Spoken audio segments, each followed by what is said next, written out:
दोस्तों स्वागत है आपका केडीबी इंडिया पर। दोस्तों मैं हूं फिरदौस गनी और आज आपके लिए देश भर की टॉप न्यूज लेकर आए हैं। दोस्तों वीडियो स्टार्ट करने से पहले आपसे एक रिक्वेस्ट है, अगर आप नए आए इस चैनल पर तो फिर चैनल को सब्सक्राइब करके बेल आइकन को भी प्रेस कर दीजिए और साथ में वीडियो को लाइक कीजिए, अपने दोस्तों के साथ शेयर भी कीजिए। तो चलिए दोस्तों स्टार्ट करते हैं आज की देश भर की टॉप न्यूज। दोस्तों किसान आंदोलन के बीच प्रधानमंत्री नरेंद्र मोदी ने मन की बात कार्यक्रम के जरिए देशवासियों से बात की है। जी हां, इस दौरान प्रधानमंत्री नरेंद्र मोदी ने कहा है कि 26 जनवरी को तिरंगा का अपमान देखकर देश बहुत दुखी हुआ है। आपको बता दूं कि पीएम की मन की बात का यह 73वां एपिसोड है। जी हां, खास बात यह है कि साल 2021 का यह पहला मन की बात कार्यक्रम है। प्रधानमंत्री नरेंद्र मोदी ने कहा है कि कुछ दिन पहले देश के अलग अलग हिस्सों में त्योहारों की धूम रही है। इन सब के बीच दिल्ली में 26 जनवरी को तिरंगा का अपमान देखकर देश बहुत दुखी भी हुआ है। हमें आने वाले समय में नई आशा और नवीनता से भरना है। हमने पिछले साल असाधारण संयम और फिर साहस का परिचय दिया है। दोस्तों लोकसभा में कांग्रेस के नेता अधीर रंजन चौधरी का कहना है कि प्रधानमंत्री नरेंद्र मोदी हिंदुस्तान के सभी वर्गों के नेता नहीं है। उनका कहना है कि हिंदू नेता के तौर पर ही मोदी की पहचान है और वे इसी पहचान के सहारे हिंदुस्तान पर राज करना चाहते हैं। एक कार्यक्रम के दौरान जब उनसे एक एंकर ने पूछा है कि प्रधानमंत्री नरेंद्र मोदी पिछले लोकसभा चुनाव में 306 सीटें जीत कर आए हैं, इतनी बड़ी जीत इंदिरा गांधी के बाद पहली बार किसी को मिली है, फिर भी आप उन्हें सभी वर्गों का नेता क्यों नहीं मान रहे हैं? तो इस पर अधीर रंजन चौधरी जवाब आया और उन्होंने उनकी खामियां बताई। उन्होंने कहा कि यूपी में एक भी मुसलमान को जगह नहीं दी क्योंकि मोदी उनके नेता नहीं बनना चाहते। हिंदू ज्यादा है, इस वजह से मोदी ध्रुवीकरण की राजनीति करते हैं। दोस्तों प्रधानमंत्री नरेंद्र मोदी ने सर्वदलीय बैठक में कहा कि किसानों के लिए नरेंद्र सिंह तोमर का ऑफर हमेशा से खुला हुआ है। जी आंदोलन को लेकर दिए गए बयान के बाद भारतीय किसान यूनियन यानी कि बीकेयू के अध्यक्ष नरेश टिकैत ने कहा कि प्रधानमंत्री जी आज जो बात कही है उनका हम स्वागत करते हैं। हमारी तो बस छोटी सी मांग है, तीनों काले कानून वापस लिया जाए और एमएसपी पर कानून बनाया जाए। उम्मीद है कि अब सरकार किसानों की ये छोटी सी मांग जरूर मानेगी। जी इससे पहले राकेश टिकैत ने कहा था कि हम बात करेंगे, लेकिन इस बात का पता नहीं चला कि जो कश्मीर में सेना पर पत्थरबाजी करते थे वे दिल्ली में किसानों पर पत्थरबाजी कर रहे हैं, यानी कि पत्थर चला रहे हैं। इन पत्थरबाजों का आपस में क्या कनेक्शन है, इसकी जांच होनी चाहिए। सेना और किसानों पर पत्थर ना चलवाएं, ये बातचीत में बाधा बनेंगे। जी हां, वही संयुक्त किसान मोर्चा ने प्रधानमंत्री नरेंद्र मोदी द्वारा दिए गए बयान पर कहा है कि किसान अपनी चुनी हुई सरकार को मनाने के लिए दिल्ली की चौखट पर आ गए हैं और इसीलिए सरकार से किसान संगठनों का बातचीत के लिए दरवाजा बंद करने का कोई सवाल ही नहीं है। जी हम तीनों कृषि कानूनों को पूर्ण रूप से निरस्त करवाना चाहते हैं और सभी किसानों के लिए एमएसपी पर कानून अधिकार की गारंटी मांग करते हैं। दोस्तों किसान आंदोलन के नाम पर कुछ लोग ट्रैक्टर के टायर के नीचे लोकतंत्र को कुचलना चाहते हैं। लाल किले को अपमानित किया गया है। इन आंदोलनकारियों के खिलाफ देश के लोगों में गुस्सा है। किसी को भी भारत के तिरंगे और फिर लाल किले को अपमानित करने का अधिकार नहीं है। लाल किला हमारी शान है, जहां प्रधानमंत्री आजादी के बाद से तिरंगा फहराते आ रहे हैं। ये सभी बातें हम नहीं बल्कि कोलकाता से बागडोगरा के रास्ते सुपौल जाने के क्रम में किशनगंज के ठाकुरगंज पहुंचे भाजपा के राष्ट्रीय प्रवक्ता सैयद शाहनवाज हुसैन ने कहा है। शाहनवाज हुसैन ने कहा है कि किसानों का यह आंदोलन राष्ट्र से भटक गया है। वे लोग जिस तरीके का तांडव कर रहे हैं वह बर्दाश्त नहीं किया जाएगा। उन्होंने कहा है कि गणतंत्र दिवस के दिन जिस घटना को किसान नेताओं ने अंजाम दिया है यह लोकतंत्र नहीं है। जहां जवान किसान के बच्चे हैं और फिर जवानों को आंदोलनकारियों ने मारा पीटा है। सभी घायल सीआईएसएफ, सीआरपीएफ और दिल्ली पुलिस के जवान हैं। ये कैसे अन्नदाता हैं जो अपने जवानों को ही पीटते हैं? केंद्र सरकार ने पहले ही कहा है कि 1.5 साल तक कृषि बिल को स्थगित किया जाएगा। किसान नेता मानते ही नहीं है। जिद से लोकतंत्र नहीं चलता है। दोस्तों प्रधानमंत्री नरेंद्र मोदी केंद्र सरकार की 3 परियोजनाओं का उद्घाटन करने के लिए 7 फरवरी को पश्चिम बंगाल के हल्दिया पहुंचेंगे। जी इन परियोजनाओं के शिलान्यास के बाद प्रधानमंत्री नरेंद्र मोदी एक बड़ी जनसभा को भी संबोधित करेंगे। जी बंगाल के तमाम भाजपा कार्यकर्ता प्रधानमंत्री नरेंद्र मोदी की इस जनसभा की तैयारी में जुट गए हैं। हल्दिया में प्रधानमंत्री जिन परियोजनाओं का उद्घाटन करेंगे उनकी लागत करीब करीब 5,000 करोड़ रुपए बताई जा रही है। इन परियोजनाओं में पेट्रोलियम मंत्रालय के 3 प्रोजेक्ट के उद्घाटन के बाद प्रधानमंत्री लोगों को संबोधित करेंगे। पीएम मोदी का यह दौरा इस वजह से भी अहम माना जा रहा है क्योंकि अप्रैल मई में पश्चिम बंगाल में विधानसभा चुनाव होने जा रहे हैं। भाजपा ने इन चुनावों में 200 से ज्यादा सीटें जीतने का लक्ष्य तय किया है। प्रधानमंत्री नरेंद्र मोदी का 15 दिन में यह दूसरा बंगाल दौरा होगा। इससे पहले पीएम मोदी 23 जनवरी को नेताजी सुभाष चंद्र बोस की जयंती के मौके पर पश्चिम बंगाल पहुंचे थे। दोस्तों, अपने सायराना अंदाज में सरकार को चुनौती देने वाले पूर्व कैबिनेट मंत्री नवजोत सिंह सिद्धू ने एक बार फिर से केंद्र सरकार के खिलाफ धार भरी है। जी हां, किसान आंदोलन के हक में बोलते हुए नवजोत सिंह सिद्धू एक ट्वीट किया है। इसमें उन्होंने कहा है कि वे गुल नहीं जिसमें खुशबू नहीं, वे दिल ही नहीं जिसमें उल्फत नहीं, लाख जौहर हो सरकार में एक इंसानियत नहीं तो फिर कुछ भी नहीं।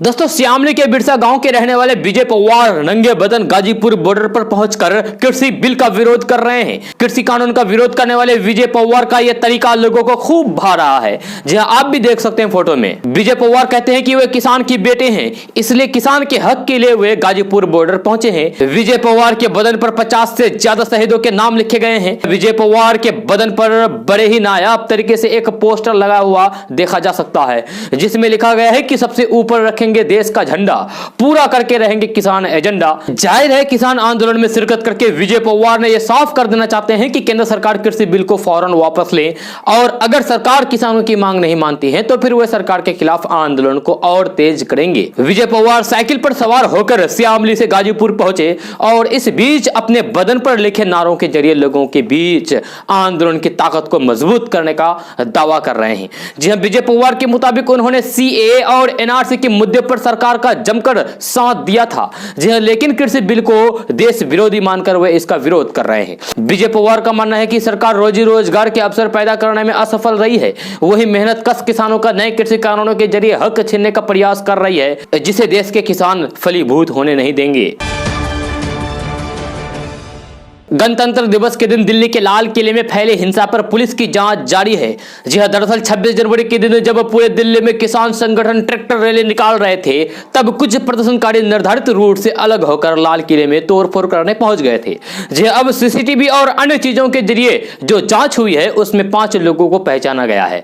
जी हां, सूत्रों के मुताबिक इन 5 लोगों पर पंजाब में आपराधिक मामले दर्ज है पहले से ही। जी हां, और राज्य पुलिस उन्हें पहले भी उठा चुकी है। फिलहाल उन्हें पकड़ने के लिए पुलिस छापेमारी में जुट गई है। जी हां, सूत्रों का कहना है कि सीसीटीवी कैमरों की फुटेज खंगालने के बाद पुलिस ने कुछ लोगों की पहचान कर ली है।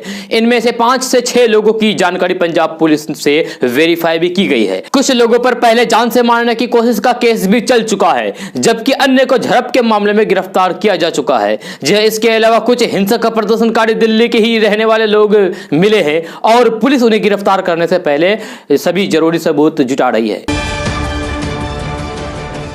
दोस्तों, कांग्रेस अध्यक्ष राहुल गांधी अपने राजनीतिक भाषणों और राजनीतिक मुद्दों के लिए चर्चा में बने रहते हैं। जी हां, इस बार उन्होंने अपना अलग रंग दिखाया है। जी हां, केरल के वायनाड से सांसद राहुल गांधी एक कुकिंग यूट्यूब चैनल में नजर आए। टीम के लोगों के साथ मिलकर उन्होंने खाना बनाने में भी मदद की। जी हां, इस चैनल वालों की टीम के साथ राहुल गांधी जायका का आनंद ले रहे हैं। राहुल गांधी का यह वीडियो सोशल मीडिया पर खूब वायरल हो रहा है। विलेज कुकिंग चैनल ने अपने यूट्यूब चैनल पर इसे अपलोड किया है। जी हां, वीडियो अपलोड होने के बाद ही सोशल मीडिया पर वायरल हो गया। इस वीडियो में राहुल गांधी नीले रंग की टी शर्ट और काले रंग की पैंट में नजर आ रहे हैं। जी हां, राहुल गांधी इस वीडियो में बड़ी सादगी से भोजन का आनंद लेते नजर आ रहे हैं। राहुल गांधी के वीडियो में आने से पहले मशरूम बनाने की पूरी विधि दिखाई गई है। जी हां, यह वीडियो पूरी तरीके से गांव के माहौल में तैयार किया गया है और इसी विधि से तैयार हुआ है। खाना बनाने के बाद राहुल गांधी इस वीडियो में दिखते हैं, हाथ जोड़कर टीम के सदस्य उनका स्वागत करते हैं। राहुल गांधी ने कहा है कि मैं पहले ही यहां आना चाहता था, लेकिन मुझे वक्त नहीं मिला, लेकिन बताइए कि कैसे आप लोगों ने बनाया है। राहुल गांधी ने खाना बनाने के बाद थोड़ी मदद भी की और फिर कहा कि मैं खाना बनाता हूं। जैसे ही मशरूम बिरयानी का ढक्कन खुला तो फिर उन्होंने भी तारीफ की और कहा कि खाने की सुगंध बहुत अच्छी आ रही है। Central board of secondary education यानी कि सीबीएसई से पढ़ाई करने वाले छात्रों के लिए राहत बड़ी खबर आई है। जी हां, अगर छात्र हुनरमंद हैं तो फिर अब वो 10वीं की परीक्षा में फेल नहीं होंगे। जी हां, सीबीएसई छात्रों के लिए स्किल आधारित विषय लेकर आया है जो उन्हें क्लास पास करा देगा। जी हां, इससे छात्रों का साल बर्बाद नहीं होगा। दरअसल सीबीएसई के नए नियमों के मुताबिक यदि 10वीं के छात्र गणित या फिर विज्ञान में फेल हो जाते हैं, लेकिन उन्होंने वैकल्पिक विषय के तौर पर भी स्किल आधारित विषयों जैसे artificial intelligence, information technology, computer science आदि को ले रखा है और उसमें पास हैं, तब छात्रों को पास ही माना जाएगा। जहां उसे फेल माना नहीं जाएगा। बोर्ड की ओर से यह नियम उन छात्रों के लिए बनाया गया है जो पढ़ाई में कमजोर रह जाते हैं। सीबीएसई स्कूलों के प्रधानाचार्यों का कहना है कि इस नियम का सबसे बड़ा फायदा यह है कि छात्रों का 1 साल बर्बाद होने से बचेगा। दोस्तों पश्चिम बंगाल की मुख्यमंत्री ममता बनर्जी को विधानसभा चुनाव से पहले एक और झटका लगा है। जी हां, टीएमसी के 3 विधायक राजीव बनर्जी, वैशाली डालमिया और प्रवीर घोषला बीजेपी में शामिल हो गए। जी हां, रविवार को मंच पर बीजेपी का दामन थाम भी लिया। जी हां, दिल्ली में केंद्रीय गृह मंत्री अमित शाह के आवास पर तीनों बीजेपी में शामिल हुए। जी हां, कल पश्चिम बंगाल के हावड़ा में केंद्रीय मंत्री स्मृति ईरानी की रैली हुई। जी हां, ये तीनों विधायक कल इस रैली के मंच पर बीजेपी का झंडा थामा। आपको बता दें कि राजीव बनर्जी ने शुक्रवार को इस्तीफा दिया था। दोस्तों हमेशा अपने यूजर्स के लिए कमाल की सर्विस मुहैया कराने वाली कंपनी रिलायंस जियो ने अपने ग्राहकों को मैसेज भेजकर सतर्क रहने के लिए कहा है। यह कंपनी ने अपने सभी सब्सक्राइबर्स के लिए किसी भी संदिग्ध व्यक्ति को अपनी जानकारी ना शेयर करने के लिए कहा है और इसके साथ लोगों को मैसेज भेज भी दिया गया है। यह कंपनी द्वारा भेजे गए मैसेज में व्यक्तिगत जानकारी ना देने की बात कही गई है। इस मैसेज में लिखा गया है कि धोखाधड़ी के इरादे से भेजे गए ऐसे किसी भी संदेश से सावधान रहें जिसमें आपसे आपकी व्यक्तिगत जानकारी, केवाईसी डिटेल्स को अपडेट करने को कहा या फिर मुफ्त मोबाइल डेटा देने का वादा किया गया हो। अज्ञात संदिग्ध नंबरों से कॉल करने वाले को अपनी व्यक्तिगत जानकारी कभी भी शेयर ना करें, ना दे, सुरक्षित रहें। आपको बता दें कि ठग लोगों को शिकार बनाने के लिए अलग अलग तरीके से ठगी करने की जुगाड़ ढूंढते रहते हैं। पहले आई खबरों के मुताबिक कई बार ऐसी खबरें आई है कि जियो और फेसबुक 6 महीने के लिए रोजाना 25 GB डेटा मुफ्त दे रही है। इसके साथ एक मोबाइल ऐप का लिंक भी दिया होता है। यह कंपनी का कहना है कि ऐसी मैसेज का बिल्कुल भी जवाब ना दे। इसके अलावा कंपनी का यह भी कहना होता है कि अगर कोई व्यक्ति आपको केवाईसी आदि के लिए भी मैसेज करता है तो उस पर प्रतिक्रिया ना दे। जहां ऐसा करना आपके लिए नुकसानदायक हो सकता है। दोस्तों हमें कई तरह के वित्तीय कार्यों के लिए पैन कार्ड की आवश्यकता होती है, यानी कि पैसे लेन देन के लिए पैन कार्ड की जरूरत होती है। जी हां, बहुत बार ऐसा होता है कि पैन कार्ड नहीं होने के चलते लोगों के आवश्यक वित्तीय कार्यों में देरी हो जाती है या फिर वे अटक जाते हैं। जी हां, अगर आपको भी तत्काल पैन कार्ड की जरूरत पड़ गई और आपने अभी तक पैन कार्ड नहीं बनवाया है तो फिर चिंता करने की कोई भी बात नहीं है। आप चंद मिनटों में ऑनलाइन अपना ई पैन कार्ड बनवा सकते हैं। इसके लिए आपको लंबा चौड़ा आवेदन फॉर्म भरने की भी कोई जरूरत नहीं है। आप आधार नंबर के जरिए पैन कार्ड बनवा सकते हैं। इसके तहत आधार ई केवाईसी के जरिए तत्काल पैन कार्ड जारी होता है। वैध आधार कार्ड रखने वाले लोग इस सुविधा के तहत अपना पैन कार्ड 10 मिनट में भी कम समय में बनवा सकते हैं। ये पूरी तरीके से फ्री है, यानी कि निःशुल्क सुविधा है। आपको इनकम टैक्स की वेबसाइट से पैन कार्ड के लिए अप्लाई करना होगा। आपको ई पैन के लिए अप्लाई करने के लिए केवल 12 अंकों का आधार नंबर डालने की जरूरत होगी। हालांकि इसके लिए मोबाइल नंबर का आधार नंबर के साथ लिंक होना बहुत ही जरूरी है। दोस्तों पश्चिम बंगाल में इस साल होने वाले विधानसभा चुनावों की तैयारियों में जोर शोर से जुटी बीजेपी रविवार को हावड़ा में विशाल रैली की। जी इस रैली में गृह मंत्री अमित शाह ने पश्चिम बंगाल के मुख्यमंत्री ममता बनर्जी पर जमकर निशाना साधा। हावड़ा में वर्चुअल रैली को संबोधित करते हुए अमित शाह ने कहा कि 10 साल पहले लेफ्ट को हराते हुए तृणमूल कांग्रेस ने सरकार बनाई थी। ममता बनर्जी ने बदलाव का वादा करते हुए मां माटी मनुष्य का नारा दिया था, लेकिन आज उनकी पार्टी के लोग उन्हें छोड़ रहे हैं। क्या हुआ उनके नारे को? अमित शाह ने यह भी कहा कि ममता जी चुनाव आते अकेले खड़ी रह जाएगी। आपको बता दें कि इस साल बंगाल में विधानसभा चुनाव होने हैं। अमित शाह को पश्चिम बंगाल के दौरे पर जाना था, लेकिन अचानक उनका दौरा रद्द हो गया। लिहाजा वे दिल्ली से ही रैली को संबोधित कर रहे थे। दोस्तों नेपाल के प्रधानमंत्री केपी शर्मा ओली ने एक बार फिर से राम के जन्म स्थान को लेकर विवाद पैदा करने की कोशिश की है। उन्होंने चित्तवन में नेपाल कम्युनिस्ट पार्टी के अपने धड़े के एक कार्यक्रम को संबोधित करते हुए कहा कि राम के जन्म स्थान में राम मंदिर का निर्माण कार्य शुरू हो चुका है। केपी शर्मा ओली का इशारा वीरगंज के पास स्थित एक जगह से है जिसे वे पहले से भी असली अयोध्या करार दे चुके हैं। हालांकि अब उनके बयान पर भरोसा ही नहीं। नेपाल के नेता ने भी आपत्ति जताई थी। उन्होंने कहा कि अयोध्यापुरी में राम मंदिर निर्माण के लिए एक मास्टर प्लान बनाया जा रहा है। यह राम की मूर्ति का निर्माण पहले ही हो चुका है। दोस्तों कोरोना संक्रमण का फैलाव रोकने को रेलवे ने सभी ट्रेनों के पेंटी कार्ड से भोजन परोसने वाली व्यवस्था पूरी तरीके से बंद कर दी थी। यही नहीं, स्टेशनों पर भी भोजन परोसने अथवा बेचने पर भी रोक लगा दी थी। ट्रेनों में आईआरसीटीसी की ओर से उपलब्ध कराई जा रही ई कैंटीन सेवा को भी बंद कर दिया गया था। ट्रेन परिचालन शुरू होने के बाद यात्रियों को सबसे अधिक परेशानी ट्रेन में भोजन को लेकर हो रही थी। इसको देखते हुए रेलवे 1 फरवरी से यानी कि आज से ट्रेनों में ई कैंटरिंग सेवा की शुरुआत करने जा रही है। यह सेवा देश के 62 स्टेशनों पर 1 फरवरी से यानी कि आज से शुरू होगी। फिलहाल पटना समेत पूर्व मध्य रेलवे जोन के 4 स्टेशनों पर ई कैटरिंग की सुविधा उपलब्ध रहेगी।